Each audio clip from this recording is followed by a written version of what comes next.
मेरे पापा जिंदा नहीं थे। मेरी शादी हुई तो मम्मी भी मेरे साथ मेरे घर आ गई। अचानक मम्मी पेट से हो गई। मैं हैरान थी कि मेरी जगह मम्मी कैसे पेट से हो गई। मैंने अपने पति पे इल्जाम लगा दिया कि तुम्हारा अपनी सास के साथ चक्कर है। मेरा पति घर छोड़कर चला गया। मम्मी ने बच्चा जन्मा तो मेरे ससुर ने ऐसी बात बताई कि मेरी जान निकल गई। मम्मी तो हर रोज कुछ हादसे ऐसे होते हैं कि इंसान न चाहते हुए भी मान जाता है और मुसीबत सहने के अलावा कुछ नहीं मिलता। और ये तकलीफ अपने किसी सगे रिश्ते से मिलती है तो दुख और तकलीफ बहुत ज़्यादा हो जाती है। मेरी किस्मत मेरे साथ ऐसा खेल खेला कि मैं भी नहीं समझ पाई थी। मैंने अपनी ज़िंदगी में ऐसा कभी नहीं सोचा था कि यूँ मेरे साथ बुरा होगा या कभी मेरी ज़िंदगी में ऐसा समय आएगा। मैं बड़े सुकून से ज़िंदगी गुजार रही थी कि अचानक सब खत्म हो गया और सब कुछ बिखर गया। मेरा घर जिसे मैं संभाल संभाल कर रख रही थी और फिर ऐसा तूफान आया जो सब कुछ उड़ाकर लेकर चला गया। जैसे मेरी तमाम खुशियां को आग लग गई थी। और ये हादसा तब हुआ जब मेरी शादी हो गई थी। मेरे पापा जिंदा नहीं थे। मेरी शादी हुई तो मम्मी भी मेरे साथ मेरे घर आ गई थी।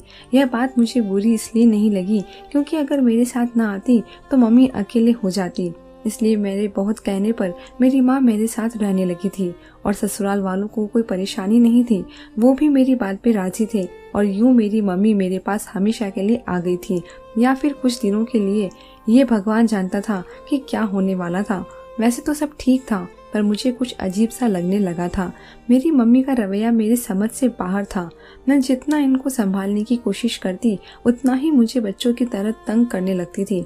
कभी कभी तो अजीब हरकतें करती थी कि मुझे अपने ससुराल में बहुत शर्मिंदगी उठानी पड़ती थी और कभी इतना समझदार खुद को जाहिर करती थी कि अगला इंसान हैरान रह जाता था। बहुत बार मैंने मम्मी को दबे शब्दों में समझाने की बहुत कोशिश की पर मेरी मम्मी ने मेरी एक बात कान से सुनकर दूसरी बात निकाल दी। ऐसा मुझे लगता था शायद पापा के मरने के बाद मम्मी को बहुत सदमा लगा है तभी ऐसी हरकतें करती थी।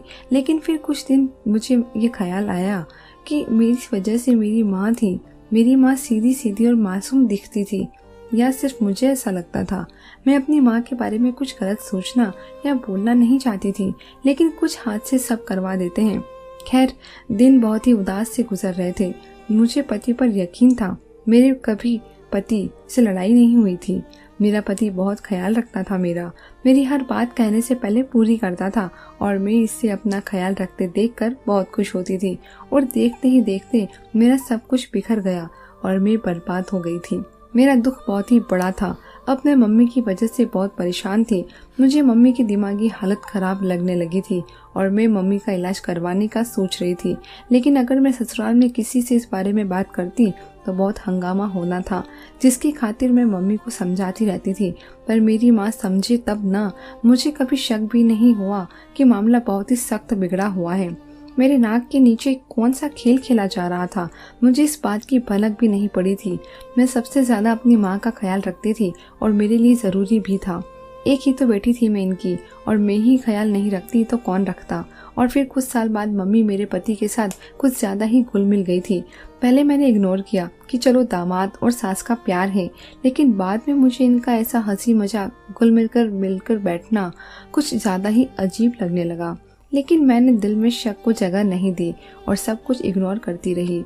मैं शक में पड़ना नहीं चाहती थी। मुझे ऐसा सोचना भी पाप लगता था। मैं क्या सोच रही हूँ और इस ख्याल को बुरी तरह झिड़क देती थी। मेरे तो गुमान में भी नहीं था कि मेरी मम्मी मेरे साथ कुछ ऐसा करेगी जिसकी वजह से मैं किसी को मुंह दिखाने के काबिल नहीं रहूंगी और ये सब हो जाएगा जिसकी मुझे उम्मीद बिल्कुल भी नहीं थी। काश मुझे पहले पता चल जाता तो मैं ये सब होने ना देती। मुझे अफसोस था कि मैं कुछ ना कर सकी और मुझे उस वक्त पता चला जब सब कुछ हाथ से निकल गया था और मैं मशरूफ देखती रह गई। मैं अपने माँ बाप की इकलौती औलाद थी। मेरा कोई भाई बहन नहीं था और हम तीनों की जिंदगी सुकून में थी। यानी मेरे मम्मी पापा और मैं, या वो सब सिर्फ मेरी नजरों का धोखा था। मैं इस वक्त जान क्यों नहीं पाई थी। यह एहसास मुझे लेके डूब रहा था। और फिर ऐसे ही कुछ वक्त गुजरा तो मेरी मम्मी अब मेरे पति के साथ ज्यादा लगाव रख रही थी। मुझे रह रहकर बुरा ख्याल आता था कि मेरी माँ क्या कर रही है और किस रिश्ते को क्या से क्या बना रही हैं। मैं सदमे के अलावा कर भी क्या सकती थी। मैं फिलहाल कुछ बोल नहीं सकती थी। मैं माँ का लिहाज कर जाती थी और इसको कुछ कहने से रुक जाती थी। मैं बिना सबूत ऐसा कुछ करना नहीं चाहती थी। मुझसे अब और ज़्यादा बर्दाश्त नहीं हो रहा था। मैं फिर से मम्मी को समझाने लगी, पर मेरी मम्मी बात समझती ही नहीं और कहने लगी कि तुम फालतू में परेशान हो रही हो। मैं अपना वक्त गुजारती हूँ, खुश होना चाहती हूँ। मेरे सामने कुछ जज्बाती होने का ड्रामा किया जिससे मैं अच्छी तरह फंस गई और मेरा इस वक्त मम्मी की पीछे छिपी हुई मुस्कुराहट पर ध्यान नहीं गया। मुझे कुछ तो शक हो ही गया था, पर मेरे अंदर अजीब सी बेचैनी जन्म ले चुकी थी। मुझे ऐसा लगता था कि कुछ गलत होगा या हो गया है। मेरे तो गुमान में नहीं था। इतना घटिया काम भी मेरी माँ कर सकती है। और फिर समय तेजी से गुजरने लगा। मेरी माँ वैसी ही थी और वही हरकतें थी। मैं अब कोई रोक टोक नहीं करती, बस खामोशी से सब देख रही थी। अब तो मम्मी को जहाँ भी जाना होता मेरे पति को साथ लेके जाती थी। मैं ये बदलाव देखकर हैरान थी कि ये भी होना था। और फिर कुछ दिन के बाद मम्मी का घर से निकलना कुछ ज्यादा ही हो गया था। हर दूसरे दिन मम्मी का बाहर का चक्कर लग रहा था। मेरे पूछने पर बताती थी कि मैं फला के घर गई थी मिलने, तो कभी किसी को देखने। मैं हैरान थी कि अब ऐसे कौन से रिश्तेदार पैदा हो गए थे जिनका मुझे पता नहीं था और जिनका पापा के सामने तो कभी जिक्र नहीं किया था, जो अब अचानक से सब याद आ रहा है। मम्मी को मुझे बहलाने का ये सब बहाना था। मुझे अब तक बेचैनी हो चुकी थी। मैं अब पता करना चाहती थी कि मामला क्या है, क्योंकि मम्मी मुझसे कुछ छुपा रही थी। इतना तो पता चल गया था कि मुझे इनकी घबराहट देखकर जब मैं उनसे पूछती तो हमेशा की घबराहट की वजह से यही हालत हो जाती। मैं अब मौके की तलाश में बैठी थी, कुछ मुझसे पूछे पता चले। फिर मम्मी का रोज मेरे पति के साथ घूमना, हंसी मजाक करना बढ़ गया था। मैं शक की औरत बिल्कुल भी नहीं थी। मुझे अपने पति पर यकीन था और मम्मी पर भी शक नहीं करना चाहती थी। लेकिन अब हालात मुझे इस मोड़ पर ले आए थे कि मैं ये सोचने पर मजबूर हो गई थी। और फिर मेरे अंदर से शक बैठ गया। मेरा दिल बेचैन रहने लगा। मैं अपनी इस हालत से परेशान थी और ना ही मैं अपनी हालत को किसी से बताना था और ना ही मैं ये बात किसी को बताना चाहती थी। ससुराल वाले भी मम्मी की हरकतें देख रहे थे और कई बार तो मेरे सास ने दबे शब्दों में मुझसे कहा कि अपनी माँ पर नजर रखो, ये लक्षण ठीक नहीं है, अपने पति को काबू कर लो वरना पछताओगी। और मैं अफसोस से इनको देखते रह जाती कि क्या बोल के चली गई थी। मुझे इन पर गुस्सा तो बहुत आया था, पर मैं अपने आप को काबू पा गई थी और मैं शक में चूर हो गई। आगे से बोलती भी तो क्या कहती, जबकि मेरी मम्मी की हरकतें मेरे सामने थी। सास की बातों की वजह से और कुछ मम्मी की हरकतों की वजह से मैं अब परेशान हो चुकी थी और दिन ब दिन चिड़चिड़ी हो रही थी। पति से भी कई बार झगड़ा कर चुकी थी और कुछ दिन बाद में जब भी सुबह सोकर उठती मेरा सर भारी भारी रहता और सर दर्द होने लगता। मैं हैरान थी कि ऐसा क्यों होने लगा था। रात में जब मैं सोने के लिए लेटती तो एकदम नींद आ जाती और नींद भी इतनी तेज कि बता नहीं सकती। फिर मैंने अपना दिमाग लड़ाया और एक बात से मुझे समझ में आया कि कुछ अजीब हो रहा है जो मुझे पता करना था। अगले दिन मैं सोकर उठी तो हमेशा की तरह मेरा सर भारी और दर्द कर रहा था। मैं बैठी अपना सर दबा रही थी कि मेरी नज़र सामने पड़े मेज के ऊपर पड़ी। उस पर कुछ अजीब सी चीज लगी हुई थी। मैंने जब हाथ लगाकर देखा तो मुझे दवाई की तरह दिखने को मिली। अब मैं होशियार हो गई थी। मैं रात को जब भी पानी का जग भरकर रखती तो साथ दूसरा जग भी रखती, ताकि रात के वक्त में पता लगा सकूं कि कौन ऐसा करता है। और फिर मैंने कई बार रात के वक्त पति को उठते और जाते हुए देखा। मेरा शक अब यकीन में बदल रहा था। मुझे अपने देखने पर भी यकीन नहीं आ रहा था। और फिर एक रात मम्मी को मैंने अपने कमरे में आते हुए देखा और जग में कुछ मिलाते हुए भी देखा। मैं सोने का नाटक कर रही थी ताकि मैं मम्मी की हरकतें देख सकूं। मम्मी आराम से जग में जल्दी से कुछ मिलाकर जैसे आहिस्ता कदमों से आई थी वैसे ही वापस चली गई थी। और ये बात सिर्फ मम्मी को भी पता थी कि मैं रात को पानी पीकर सोती हूँ और उठकर भी पानी पीती हूँ, तभी यह काम किया था। मेरा शक कभी यकीन में बदल जाता तो कभी मुझे शक ही लगने लगता। मेरे तो होश उड़ गए थे मम्मी को ऐसा करते हुए देखकर। मुझे इन पर यकीन ही नहीं हो रहा था कि मेरी माँ होते हुए ऐसा घटिया काम करेंगी। मैं खुद नहीं समझ पा रही थी वो ऐसा क्या करेंगी। और फिर कुछ दिन से मैं देख रही थी कि मम्मी खटाई और अचार बहुत खा रही है। पहले तो मैंने इन्हें अनदेखा कर दिया, लेकिन अब रोज ही मम्मी खाने लगी। मेरे अंदर खतरे की घंटियां बजनी शुरू हो गई। मैं अब बहुत ही झुंझलाहट का शिकार हो रही थी। एक दिन मम्मी बेहोश होकर गिर गई और फिर अचानक मम्मी प्रेग्नेंट हो गई। ये बात मुझे हॉस्पिटल में जाकर पता चला। तो मेरे सर पर आसमान टूट पड़ा और मैं ये जानकर शर्म से पानी पानी हो गई थी। मैं ससुराल में किसी से भी नजरें मिलाने के लायक नहीं रही थी और मम्मी तो घबराहट का शिकार थी, मेरा सामना करने से कतरा रही थी। मैं बहुत हैरान थी कि मेरी जगह मम्मी कैसे प्रेग्नेंट हो गई। अब मुझे यकीन हो गया था कि ये बच्चा मेरे पति का है, क्योंकि रात को मैंने बहुत बार अपने पति को उठते हुए देखा था। मेरा विश्वास टूट चुका था। मेरे दिमाग में वो सब यादें और सारी की सारी बातें घूमने लगी थी। मेरा गुस्सा अब आखिर को पहुंच चुका था और मैं अपने पति से लड़ पड़ी थी और फिर मैंने अपने पति पे इल्ज़ाम लगा दिया कि तुम्हारा अपनी सास के साथ चक्कर है और ये सब तुम्हारी वजह से हुआ है। तुमने मुझे धोखा दिया है, मेरा विश्वास तोड़ा है। मैं रो रो कर थक चुकी थी और फिर लड़ाई के बाद मेरा पति घर छोड़कर चला गया था। मुझे कुछ समझ नहीं आ रहा था कि आखिर मैं किस पर भरोसा करूं और किस पर ना करूं। मैं अब अपनी जिंदगी से बहुत दुखी हो गई थी और पति का तो कोई अता पता नहीं था कि वो कहाँ गए हैं लड़कर। मैं गम से निढाल थी और मुझे अफसोस भी था कि मेरी माँ ने रिश्तों को खराब किया था और बेशर्मी से मेरे सामने रह भी रही थी। मुझे हैरत थी कि कैसी माँ है जो अपनी ही बेटी का घर तबाह करने पर तुल गई थी। मैं सोच सोचकर पागल हो रही थी। ससुराल वाले मुझे बहुत ही दिलासा देते थे, पर मैं अपने दिल का क्या करती जो अब कोई एहसास साथ नहीं रखता था। मेरे अंदर सब जज्बे खत्म हो गए थे। मैं अब परेशान सी रहने लगी थी। मेरे ससुर बहुत बार मुझे खुश रहने को बोलते और मैं सिर्फ फीकी सी हंसी हंस दिया करती थी जो कष्ट से भरपूर होती थी। अब मेरी आंखें हर वक्त भीगी रहती थी।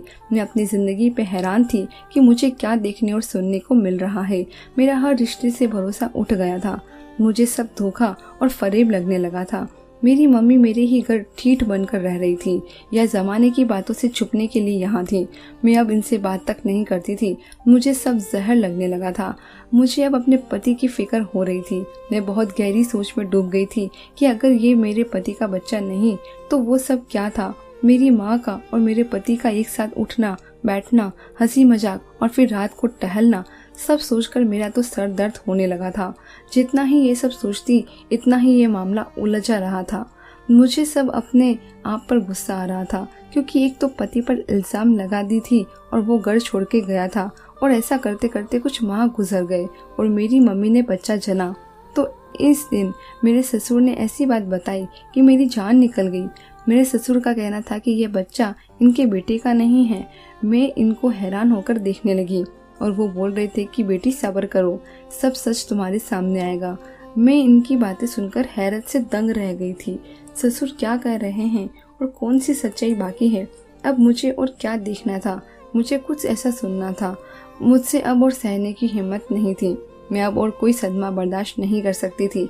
मेरी हर रात रोते हुए गुजरती थी। मेरी आंखें रोने की वजह से सूज चुकी थी। मैं भगवान से प्रार्थना करती थी कि ऐसा कुछ और ना मुझे दिखाओ जो मेरे बस से बाहर हो। मैं बहुत ही परेशान थी। मेरा सुकून खत्म हो गया था। यूं कहना ज़्यादा बेहतर होगा कि मेरा सुकून बर्बाद हो गया था। मेरी खुशियों को नज़र लग गई थी। अब मम्मी तो हर रोज़ मेरे पास आकर कुछ कहना चाहती थी, पर मैं इनसे कोई बात नहीं करना चाहती थी। मेरी आंखों पर शक की जो पट्टी बंधी थी वो कुछ और देखने नहीं दे रही थी। मुझे अपने आप पागल महसूस होने लगा था या मैं आहिस्ता आहिस्ता होती जा रही थी। मेरी सेहत भी बुरी तरह बिगड़ रही थी। मैं अब बीमार सी रहने लगी थी। मेरे ससुर मुझे तसल्ली देते थे और हौसला बढ़ाते थे। मैंने बहुत बार ससुर से इस बात के बारे में पूछा तो वो बात टाल गए और कहते हैं कि उनका बेटा, मेरा पति, जल्दी ही वापस आ जाएगा। मैंने इनकी बात पर यकीन कर लिया था। जब वो इतना मुझे कह रहे थे तो मुझे इनकी बात माननी पड़ी और फिर कुछ दिन बाद मेरा पति वापस आ गया था।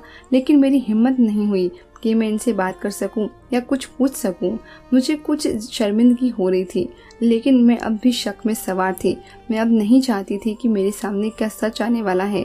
मुझे अब परेशानी ने घेरा था। ससुर और पति की तरफ से बिल्कुल खामोश थी और फिर एक दिन अचानक ससुर ने सच्चाई बता दी, जिसे सुनकर मेरे पाँव के तले से जमीन निकल गई। मैं सदमे में चली गई थी। मुझे कुछ भी होश नहीं था। मैं बेहोश हो गई थी। मेरे पति ने मुझे संभाला और अस्पताल ले गए। मेरी हालत बहुत ही संजीदा हो चुकी थी। फिर भी भगवान का करना हुआ, मुझे होश आ गया और मैं फिर भी खामोश रही थी। मुझे अफसोस हो रहा था कि अपनी माँ को माँ कहते हुए, जिसने मेरी दुनिया ही उजाड़ दी थी, और इस औरत की वजह से मैं अपने पति पर शक कर रही थी, जिसका कोई कसूर नहीं था। वो तो वैसे ही मेरी माँ के साथ इज्जत और सम्मान के साथ पेश आता था। जो मुझे शक की वजह से दिखाई नहीं देता था। मुझे अब रह रहकर शर्मिंदगी हो रही थी। अपनी माँ की सच्चाई जानकर मैं ये सोच भी नहीं सकती थी कि मेरी माँ ऐसी होगी या इतना बुरा करेंगी। माँ ने सिर्फ अपना सोचा था और इतना घटिया काम किया था। यह औरत मेरी माँ कहलाने के लायक नहीं थी। मैं बेअक्ली और बेवकूफ़ी से मारी गई थी। मुझे उसी दिन ही अपनी आंखें खुली रखनी चाहिए थी। मेरा बस नहीं चल रहा था मैं हर लिहाज बनकर इस औरत को कुछ बिगाड़ सकूं, जो कहने को मेरी माँ थी लेकिन माँ वाली कोई खासियत नहीं थी। मेरे ससुर ने जो सच्चाई मुझे बताई वो जानकर मेरा कहीं भाग जाने का दिल कर रहा था कि कहीं भागकर मैं छुप जाऊं। मुझे ये सच बहुत सख्त तकलीफ दे रहा था। मेरी माँ ने मेरे पापा को जहर देकर मारा था और फिर छुपकर किसी से शादी कर ली थी और इसी से प्रेग्नेंट भी हो गई थी और रात को मुझे और मेरे पति को नींद की दवा देती थी कि हम इनके राज को न जाने और बाहर जाते हुए न देख ले और इनका काम आसानी से होता रहे। इतना बड़ा धोखा, जुल्म, कत्ल, ये सच जान ले रहा था।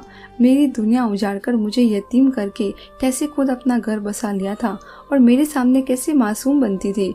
मुझे रह रहकर वो दिन याद आए थे जो मेरी माँ ने ड्रामा रचाया था।